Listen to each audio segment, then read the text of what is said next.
기대요용 이론이 주식 투자에 미치는 영향. 기대요용 이론이란 무엇인가? 기대요용 이론은 경제학과 행동과학에서 의사결정 이론의 기초가 되는 개념으로 불확실한 상황 속에서 인간이 어떻게 선택을 내리는지를 설명하기 위해 개발되었다.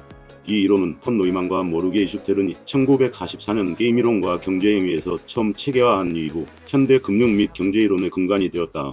기대요용 이론의 기본 전제는 다음과 같다. 합리적인 경제 주체는 여러 가지 선택지 중에서 자신의 기대요용을 극대화하는 선택을 한다. 여기서 기대요용이란 단순히 예상 수익의 크기뿐 아니라 그 수익이 개인에게 주는 만족도를 감안한 가중평균을 말한다. 다시 말해 같은 금액이라도 개인의 효용에 따라 선택이 달라질 수 있다는 점이 이 이론의 핵심이다. 기대요용 이론의 주요 개념. 유효요용. 효용은 어떤 재화나 결과가 개인에게 주는 만족감 또는 가치를 의미한다.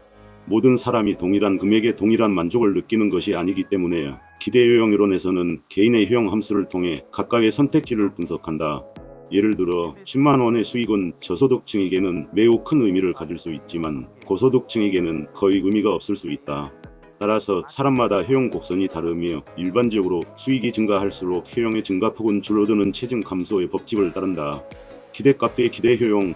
기대값은 단순히 확률과 수익의 곱을 평균한 수치다. 예를 들어 50% 확률로 100만원을 얻고 50% 확률로 0원이면 기대값은 50만원이다.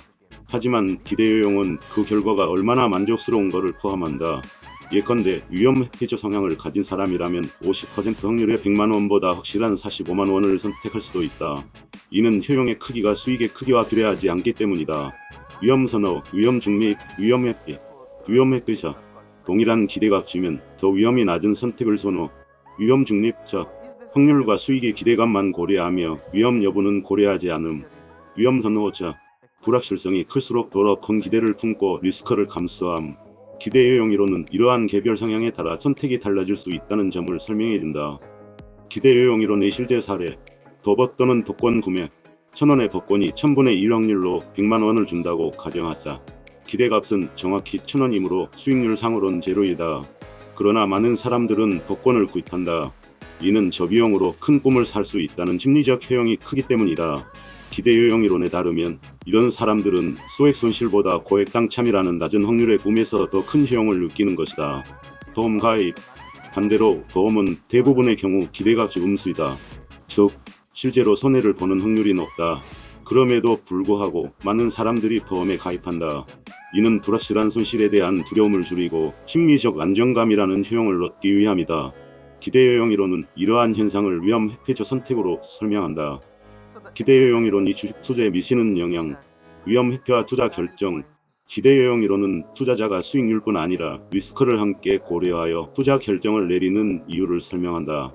같은 평균 수익률이라도 변동성이 큰 자산보다 변동성이 낮은 자산을 선택하는 경향은 전형적인 기대요용 극대화의 사례다. 이는 마코이치의 현대 포트폴리오 이론과도 밀접하게 연결된다. 포트폴리오 구성 전략. 투자자들은 자신의 위험 성향에 따라 포트폴리오를 구성한다. 위험 회피적 투자자는 국채, 채권, ETF 등 안정적인 자산을 선호하며 위험 선호적 투자자는 성장주, 신흥시장, 암호화폐 등 변동성이 높은 자산에 투자한다. 기대요용 이론은 이처럼 개인화된 자산 배분 전략의 이론적 기반을 제공하며 재무 설계에서도 핵심 역할을 한다. 손절과 익절 판단. 기대요용 이론은 투자자의 심리적 요인을 통해 익절은 빨리, 손절은 늦게라는 행동을 설명해준다. 손실을 보는 상황에서는 효용이 급격히 떨어지므로 이를 회피하려는 심리로 손절을 주저하게 된다. 반대로 수익 상황에서는 효용이 한계에 이르러 빨리 수익을 실현하려는 성향이 강해진다. 이는 프로스펙트 이론이 기대요용 이론을 가장 보완한 부분이기도 하다. 한계와 비판. 기대요용 이론은 고정경제학에서 합리적 인간을 가정하지만 실제 인간은 그렇게 합리적이지 않다. 인간은 정보가 불완전하거나 감정에 휘둘리기도 하고 확률을 왜곡해 해석하기도 한다. 이를 지적하며 애니 얼카너먼과 아모스 트버스케는 행동경제학을 통해 기대요용 이론의 한계를 보완하고자 했다.